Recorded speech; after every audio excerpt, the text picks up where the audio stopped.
আসসালামু আলাইকুম। আপডেট বাংলা সংবাদে আপনাকে স্বাগত। শুরুতেই শিরোনাম, পরে বিস্তারিত।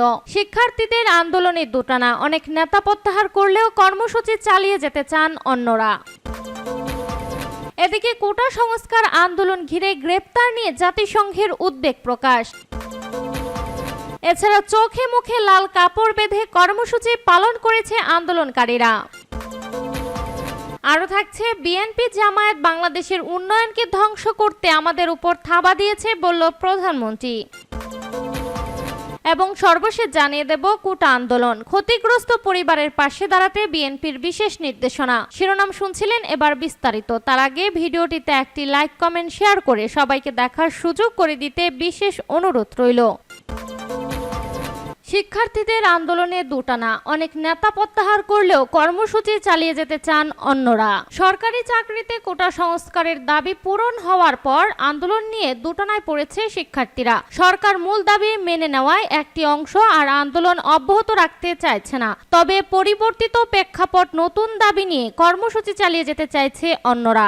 ইতিমধ্যে আন্দোলন থেকে সরে যাওয়ার ঘোষণা দিয়েছে কয়েকটি বিশ্ববিদ্যালয়ের শিক্ষার্থীরা। ঢাকা মহানগর পুলিশের ডিএমপি গোয়েন্দা বিভাগের ডিবি হেফাজতে থাকা অবস্থায় বৈষম্য বিরোধী ছাত্র আন্দোলনের 6 জন সমন্বয়ক আন্দোলন প্রত্যাহারের ঘোষণা দিয়েছে। তবে সমন্বয়কদের এমন ঘোষণা দিতে বাধ্য করা হয়েছে দাবি করে কর্মসূচি চালিয়ে যাওয়ার কথা বলেছে আন্দোলনকারীদের প্ল্যাটফর্মটির অন্য কয়েকজন নেতা।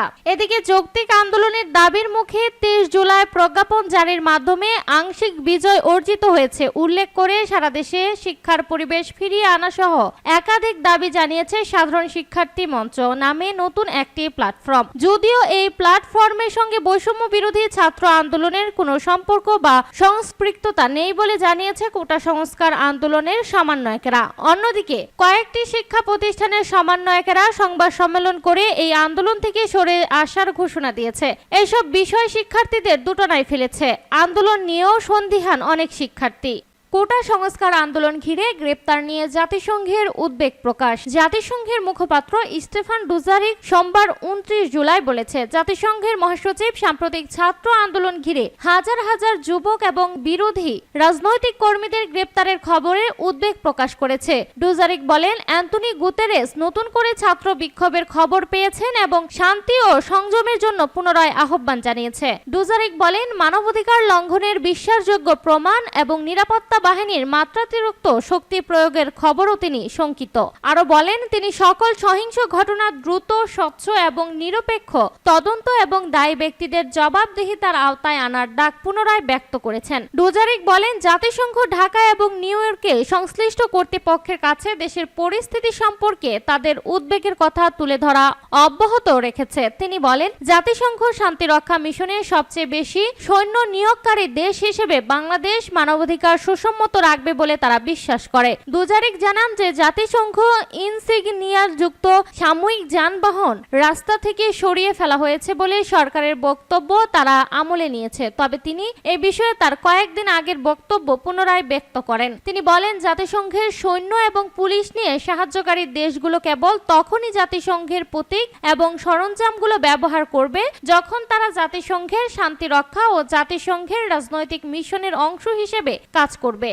চোখে মুখে লাল কাপড় বেঁধে কর্মসূচি পালন করেছে আন্দোলনকারীরা। সরকারের ঘোষিত রাষ্ট্রীয় শোক প্রত্যাখ্যান করে বৈষম্য বিরোধী ছাত্র আন্দোলনের ডাকে লাল কাপড় মুখে ও চোখে বেঁধে ছবি তুলে কেউ কৃত্রিম বুদ্ধিমত্তা সাইট অ্যাপস ব্যবহার করে, আবার কেউ সামাজিক যোগাযোগ মাধ্যমে নিজের প্রোফাইলে সম্পূর্ণ লাল রঙের ছবি দিয়ে কর্মসূচি পালন করেছেন। সোমবার দিবাগত রাত 12টা থেকে এই কর্মসূচি পালন করতে দেখা যায় শিক্ষার্থী সহ বিভিন্ন পেশার মানুষদের। অনেক তারকাকেও প্রোফাইল ছবি পরিবর্তন করতে দেখা গেছে। সোমবার 30 জুলাই রাতে আন্দোলনের সমন্বয়ক মোহাম্মদ মহিন সরকারের পাঠানো সংবাদ বিজ্ঞপ্তিতে এই কর্মসূচির কথা জানানো হয়। বিজ্ঞপ্তিতে বলা হয়, চলমান কোটা সংস্কার আন্দোলনে দেশজুড়ে সাধারণ শিক্ষার্থীদের যৌক্তিক দাবিকে কেন্দ্র করে নির্বিচারে আইন শৃঙ্খলা রক্ষাকারী বাহিনীর গুলিতে শত শত শিক্ষার্থী মৃত্যু ও হাজার হাজার ছাত্র জনতা আহত হয়ে যখন মৃত্যুর সঙ্গে পাঞ্জা লড়ছে, তখন শিক্ষার্থীদের দাবি মেনে না নিয়ে নিয়ে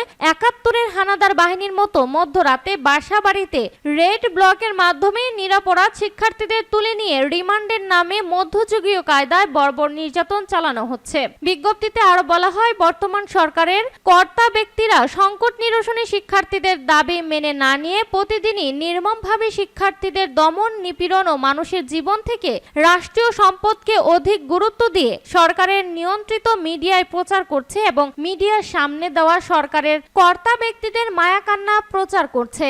রাষ্ট্রীয় বাহিনীর গণহত্যা ও নির্যাতনের বিচার না করে সাধারণ শিক্ষার্থীদেরকে নিয়ে প্রতিদিন যে নির্মম উপহাস করা হচ্ছে তার প্রতিবাদে শিক্ষার্থীদের দাবি আদায়ের লক্ষ্যে দেশব্যাপী শোক প্রত্যাখ্যান করে আগামীকাল লাল কাপড় মুখে ও চোখে বেঁধে ছবি তোলা এবং অনলাইনে ব্যাপক প্রচার কর্মসূচি করার জন্য অনুরোধ করছি। সোমবার কোটা সংস্কার আন্দোলনের সমন্বয়কদের জিম্মি করে বিবৃতি আদায়ের প্রতিবাদ, গুম, গ্রেপ্তারকৃত ব্যক্তিদের মুক্তি, মিথ্যা মামলা প্রত্যাহার এবং ছাত্র জনতার হত্যার বিচারের দাবিতে দেশের বিভিন্ন স্থানে বিক্ষোভ ও অবস্থান কর্মসূচি পালন করেছে আন্দোলনরত শিক্ষার্থীরা। এবার নতুন অনলাইনে অভিনব প্রতিবাদী কর্মসূচি দিয়েছে তারা।